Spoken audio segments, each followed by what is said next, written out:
Welcome back to The Deep Dive. This is the show where we take a monumental stack of sources, articles, historical research, sometimes a little bit of speculative genius, and we extract the most essential mind-bending knowledge you need to be perfectly well-informed and quickly. Our mission today is to give you that shortcut, that moment of, clarity where all the complex pieces suddenly snap into place. And hey, if you are new here or you're a longtime listener who, well, maybe just forgets to click the buttons, do us a quick favor. Please hit that like button, subscribe, and make sure those notifications are on.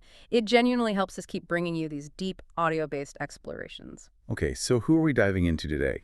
I hear we have a mountain of notes on someone truly legendary, someone whose work still manages to baffle modern engineers and historians centuries later. That is exactly right. Today, we are attempting to unlock the mind of Leonardo da Vinci. We're going beneath the varnish of the Mona Lisa and into the messy, frenetic laboratory that was his brain. Wow, a colossal subject. And you see the paintings, but the sources make it clear that the painting was almost incidental to his true obsession. Absolutely. The sources all agree on that. He is one of the most enigmatic figures in human history. His mind operated, well, it operated centuries ahead of his time. He was an anomaly, a fundamental outsider in Renaissance Italy. And yet he's the figure who defined what the Renaissance could be.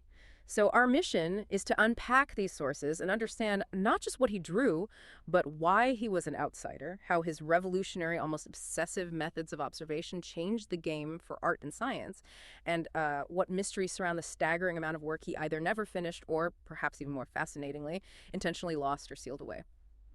Okay, so let's unpack this by setting the scene. Context is everything when you're dealing with a mind like this. Leonardo was born in 1452 in the small Tuscan village of Vinci. Now, you have to realize that the world he was born into was fundamentally medieval. It was a world shaped by pervasive superstition, by rigid social and political hierarchy. Accepted knowledge was based almost entirely on, ancient Roman or Greek texts or on theology texts that hadn't been critically questioned in 1,000 years. Science, as we understand it, the empirical method, it barely existed. And if we look at the political climate, it was relentlessly turbulent. The city-states, Florence, Milan, Venice, were constantly at war, constantly shifting alliances. So it was not a stable environment for an intellectual, let alone someone who's going to, challenge the foundations of knowledge. Right. And against that backdrop, this incredible mind starts to operate. The sources suggest Leonardo's difference was his unparalleled intensity of observation. It wasn't just that he saw things, it was how intensely he saw them. Where others saw a tree, he saw botany, fluid mechanics, and structural engineering.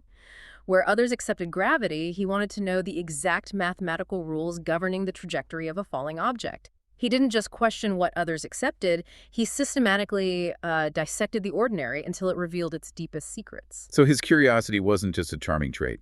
It sounds like it was a consuming, restless force that made him fundamentally unable to accept surface-level explanations for anything. That's the perfect way to put it.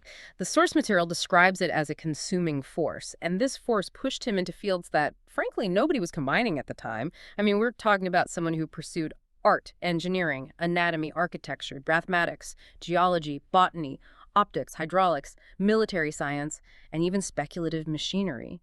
And here is the key distinction, one we need to stress for this deep dive. He didn't just dabble. He pursued each field to its absolute theoretical extreme. He wanted to reach the limits of human understanding in every single domain he touched, not just enough to get by. That goes so far beyond being a polymath. If he was applying the lessons he learned about blood flow directly to hydraulics or geological strata to his painting background, that sounds like a systems thinker centuries before that concept was even formalized. Absolutely. And let's delve into that idea of systems thinking, because it's crucial. For example, he studied the motion of water, how it flows, how it spirals, how it creates turbulence. He didn't just use this to design better canals. He applied the exact same principles to understand the flow of air for flight and, critically, to the flow of blood through the human heart. That is systems thinking in action.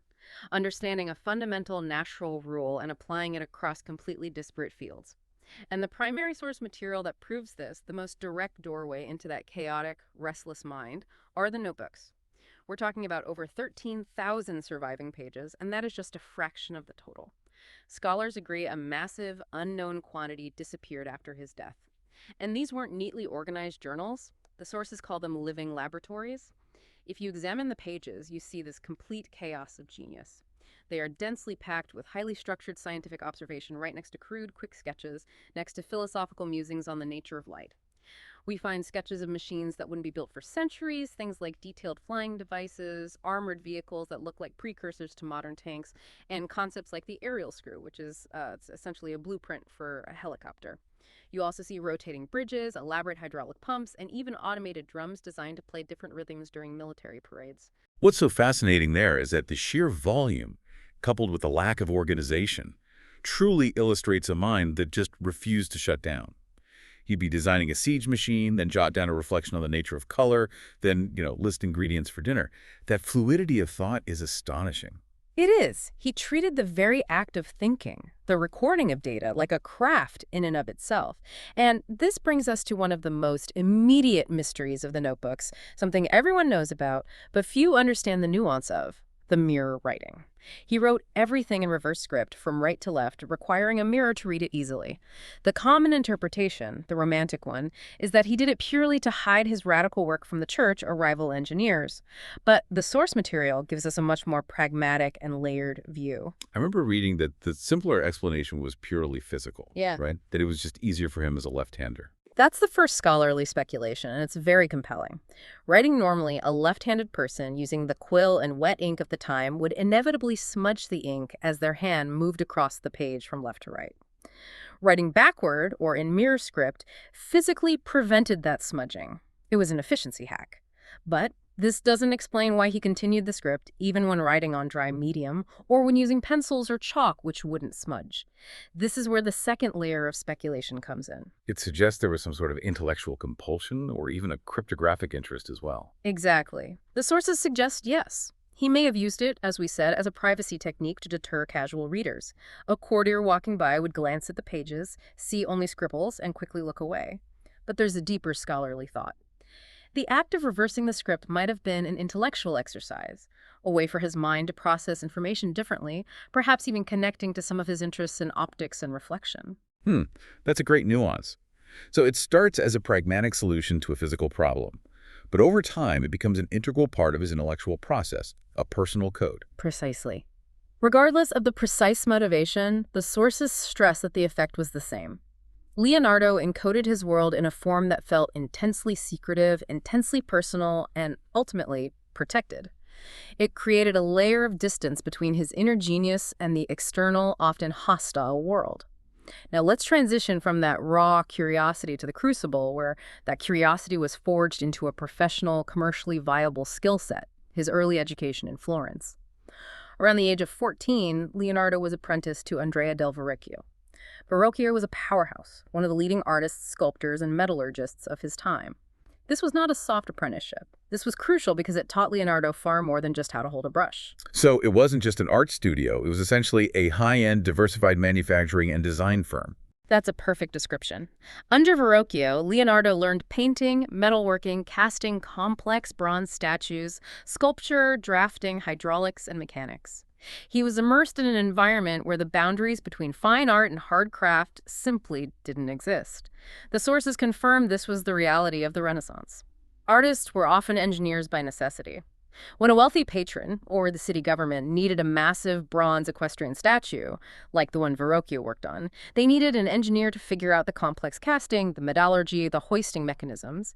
When a city needed a new public fountain or a redesigned waterway, they went to the artist, the craftsman who understood both design and mechanics. So his environment forced him to be multidisciplinary. But what specifically made his approach different from his highly skilled peers? I mean, everyone who came out of Verrocchio's shop was a skilled craftsman. That is the core question, and the answer lies in the sheer depth of his knowledge pursuit.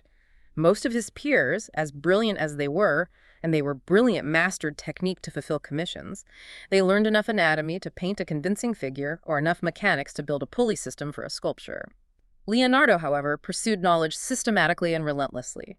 He was driven by a need for fundamental understanding, not just commercial output.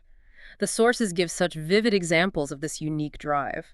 For instance, while his peers were painting Madonnas, Leonardo was spending hours studying the flight patterns of birds, filling his notebooks with sketches that look more like aviation manuals than art references. He analyzed water, not just drawing a river, but analyzing how the water spiraled and created vortexes. He was, in essence, decoding nature. And that shift in perspective, from how do I render this to how does this actually work in nature. That completely transforms his art, doesn't it? It does, profoundly. Let's take sfumato, the famous hazy, smoky quality of his paintings, particularly the Mona Lisa. This wasn't just some artistic trick he came up with, it was science. Leonardo spent an enormous amount of time studying optics and the scattering of light in the atmosphere. He recognized that as distance increases, edges soften, contrasts decrease, and colors subtly shift into hazier blues, exactly what we call atmospheric perspective today. Oh, okay. So his sfumato technique was a deliberate scientific application of optical principles to paint, creating a realism that had never been achieved before.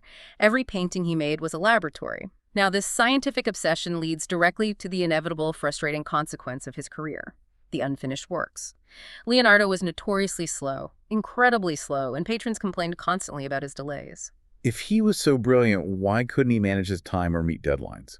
Was it truly just perfectionism or something else? The sources suggest it wasn't a failure of discipline in the traditional sense, but an inability to accept the limits of the project, the patrons, or even the materials. He left many commissions unfinished because the work demanded more from him than the materials or the simple demands of the commission could possibly allow. Think about it. His goal wasn't just to paint a person. His goal was to understand human psychology and musculature so completely that he could perfectly recreate the person's soul in paint. Achieving that total understanding often meant diverting the project for months or years to study, say, the anatomy of the human eye, which obviously delayed the portrait. He needed the world to obey his standards of rigor, not the standards of the Duke paying his salary. Which I imagine made him a terrible employee. An absolutely terrible employee. Moving on, we have to acknowledge the chaotic, non-linear trajectory of Leonardo's life. He wasn't a steady worker bee.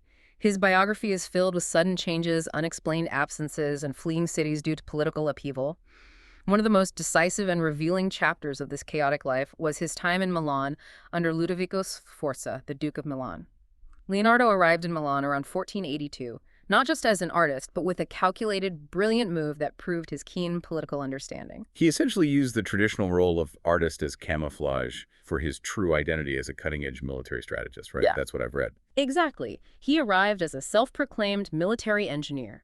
We have that famous, incredible letter he wrote to Sforza. This letter is absolutely key because it outlines his value proposition, and it lists, in order of importance, what he can do. And the list is breathtaking. He starts by outlining his capabilities to design durable, lightweight bridges for military use, then movable, armored carts, impervious to artillery, the proto-tanks, then concepts for rapid-fire crossbows and massive artillery that anticipated machine guns and mortars. He listed methods for constructing siege tunnels that were structurally safe. He even detailed a way to empty enemy harbors using complex underwater machinery. And the art was at the bottom of the list. Only at the very end of this list, almost as an afterthought, did he mention that he could also paint and sculpt as well as anyone else.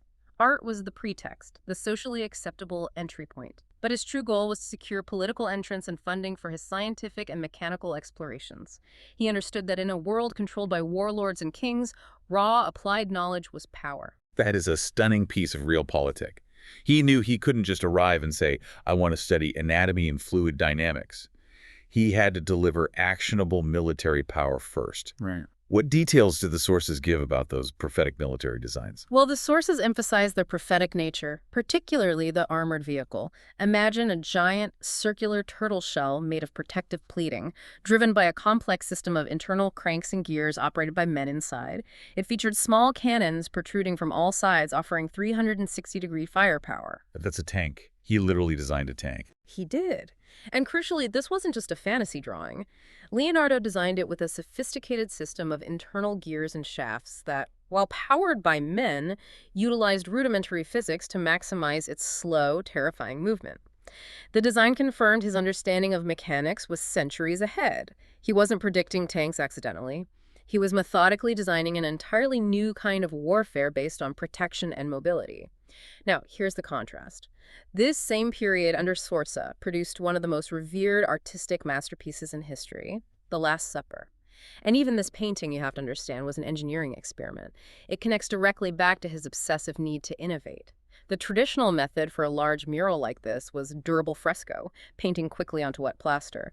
But Leonardo needed time. He needed to be able to pause, adjust, revisit, and perfect the expressions of the apostles. So he rejected true fresco. Right, I remember this. And what did he attempt instead? Because we know the result was disastrous for the painting's durability in the long run. He attempted a technique where he prepared the dry plaster wall with gesso, pitch, and mastic, and then painted using tempera and oil, a much slower, more meticulous medium.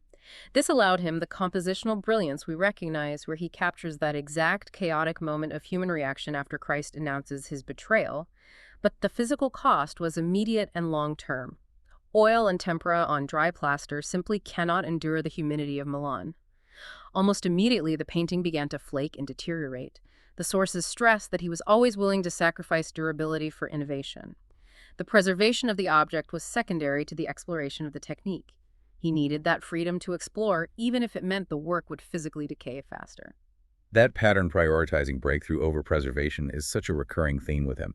He viewed the finished work almost as documentation of a successful theory, rather than an end product in itself. Exactly. Okay, so let's dive into the two singular obsessions that drove much of his scientific work during and after the Sforza years: flight and anatomy. These two obsessions are actually deeply intertwined by his fundamental quest to understand motion. Leonardo's fascination with flight bordered on fixation. The sources tell us that hundreds of pages in his notebooks are dedicated to this quest. But unlike previous attempts at flight, which were often based on mythology like Icarus, Leonardo grounded his work entirely in systematic, exhaustive observation. He didn't just look at a bird. He studied exactly how birds glide, how their wings generate lift, how air moves across the surfaces, and the mechanics of wing rotation. He wasn't looking to mimic a bird. He was trying to decode the physics of aerodynamics itself. It's the difference between trying to draw a bird and trying to write the aerodynamic equation for its movement. That must have required an insane amount of calculation and detailed observation of, well, air currents. It did. And the designs that emerged were astonishing because they are grounded in science, not fantasy.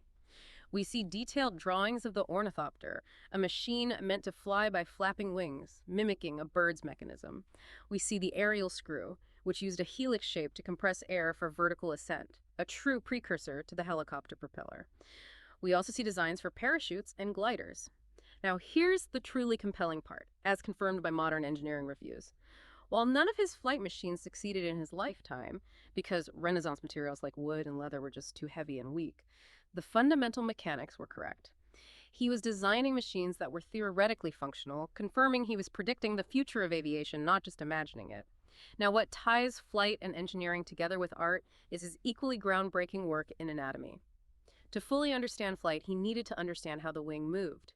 But to paint a perfect human figure and to understand the mechanics of the armored cart he designed, he had to understand the engine of the body itself.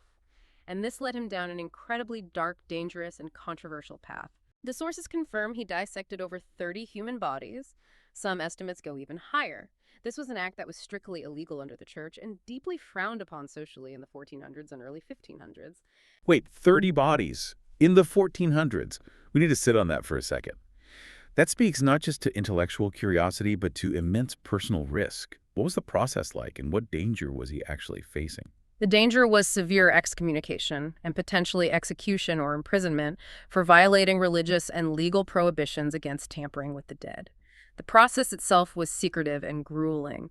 He would have had to work quickly, often at night, in rudimentary lighting, facing enormous public health risks and the moral scrutiny of his time. He often worked in private chapels or hospital basements, eating fresh cadavers to accurately study musculature before decay set in. And he was drawing all of this by hand, by candlelight. By candlelight. And the precision of his sketches, given those conditions, is what makes them truly phenomenal. He wasn't just mapping the body, he was understanding its dynamics. The sources detail his medical breakthroughs. He mapped the heart's chambers and vessels with unprecedented accuracy. He was the first to accurately study fluid dynamics inside the heart's ventricles. He also made discoveries in areas like embryology. But perhaps most shockingly, he described a condition we now call atherosclerosis, the hardening of the arteries, long before it was medically recognized by the wider scientific community. How did he even observe that specifically, without modern tools? He observed it in the bodies of the very elderly he sometimes received for dissection. He noted the thickening and stiffness of the arterial walls, and he theorized that the narrowing of the vessels was the mechanism of death in these older subjects. This was an insight based purely on physical postmortem observation centuries before the invention of modern diagnostic tools. That level of medical detail in the 1400s is just shocking. Given that he clearly had these breakthroughs, why isn't he recognized as one of history's greatest medical scientists? Why did that legacy never materialize? That is the tragedy of fragmentation that we keep returning to. Leonardo absolutely planned to publish a comprehensive, illustrated anatomy book. He had the notes, he had the drawings, the most detailed anatomical diagrams ever created at that time. But the book just never materialized. The sources cite the immense constraints that prevented the final manuscript. The religious limitations made his work tenuous and secret. The sheer difficulty of obtaining and studying bodies was constant. But the most damaging factor, the sources stress, was his constant travel and disruption. Leonardo was always moving, always fleeing political danger, and he simply never had the sustained period in one secure place to finish that massive undertaking. The publishing process alone would have taken years. Had he completed and published that single anatomy book, the trajectory of medical science in the 16th century could have been completely different. But alas, the pursuit of knowledge always seemed to pull him away before the documentation was finalized and circulated. We've touched on his unpredictability, but let's look closer at his status as a permanent outsider, which profoundly affected his ability to complete and disseminate his work. He was born illegitimate, which immediately marked him as socially distinct and denied him certain rights and positions. Crucially, he was uneducated in the classical Latin and Greek texts that were the hallmark of Renaissance intellectualism. This lack of classical education was often seen as a handicap by his peers. But the sources suggest that handicap was actually a liberation for him, right? Precisely. It was a liberation. Because he wasn't versed in the dogma of the ancient Greeks, Galen on medicine, Ptolemy on cosmology, he was free to question them. He had no intellectual obligation to believe the established authorities, unlike his classically educated peers. He was a scientist of pure observation, unburdened by ancient assumptions.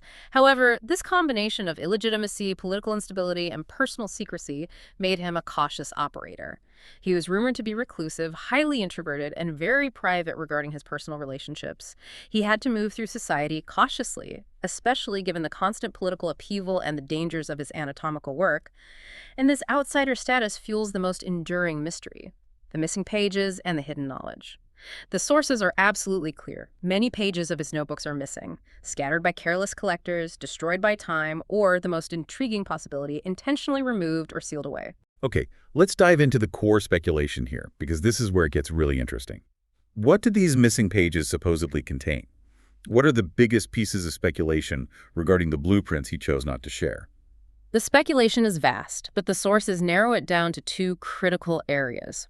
One theory suggests they contained blueprints for weapons he thought were simply too destructive or dangerous for his era.